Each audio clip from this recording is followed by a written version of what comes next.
Here's a clue. Don't mess with Texas.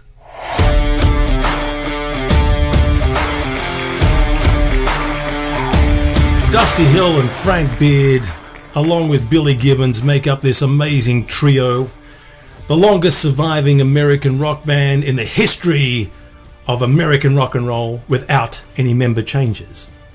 ZZ Top, the album is Eliminator, and this is an album you should own, and this is why. ZZ Top had really been going for quite some time. They met when they were all, or put together I guess, when they were all 19 years of age. They were all born in 1949. Frank Beard, the drummer, is the only one without a beard.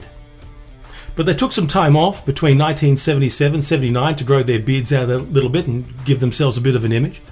In the meantime, of course, they're writing some amazing tunes. Now, starting off as a real bluesy band, this ZZ Top were never a rock band per se. They were a blues band, and I mean good quality blues. These guys were really good at doing the blues numbers. In fact, so good, they backed up people like Janis Joplin when she did some concerts. I mean, they're both from Texas. It kind of worked out, right? But it's an interesting fact that she was also a lover of the band and a lover of the blues.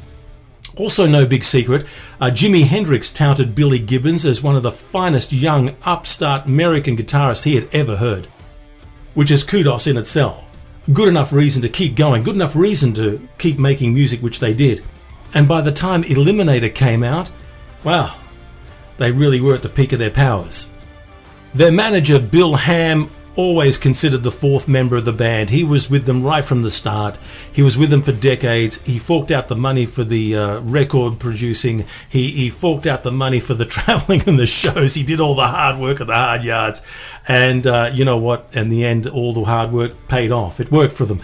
And yeah, they loved him as a fourth member.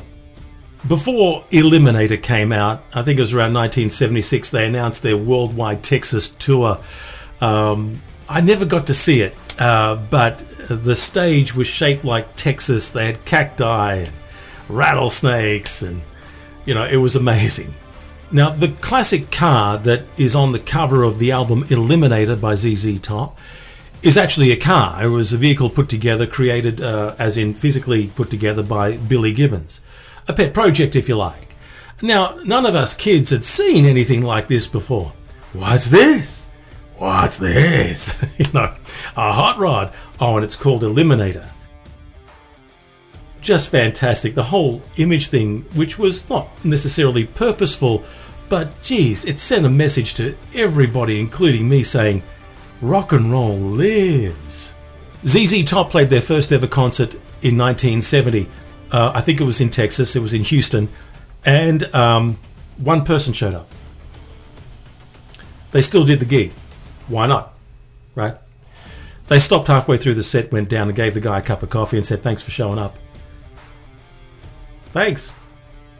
Give Me All Your Love and Legs, Sharp Dressed Man are just 3 tracks on this album that are just rock blues anthems. And you can play any one of these songs on any genre, on any radio station at any time, and they won't turn it off for you PDs that are budding out there. So there's a tip.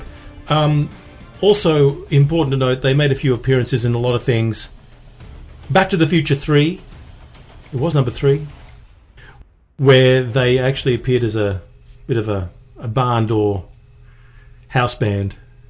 Kind of cool. Eliminator, ZZ Top, without a doubt one of the world's best rock albums of all time. If you haven't got it, get your phone, pick up your phone and buy it right now. Get it, put it on your phone and listen to it. It's phenomenal. Well, I can see by the old sundial on the wall it's time for me to leave. Until next time.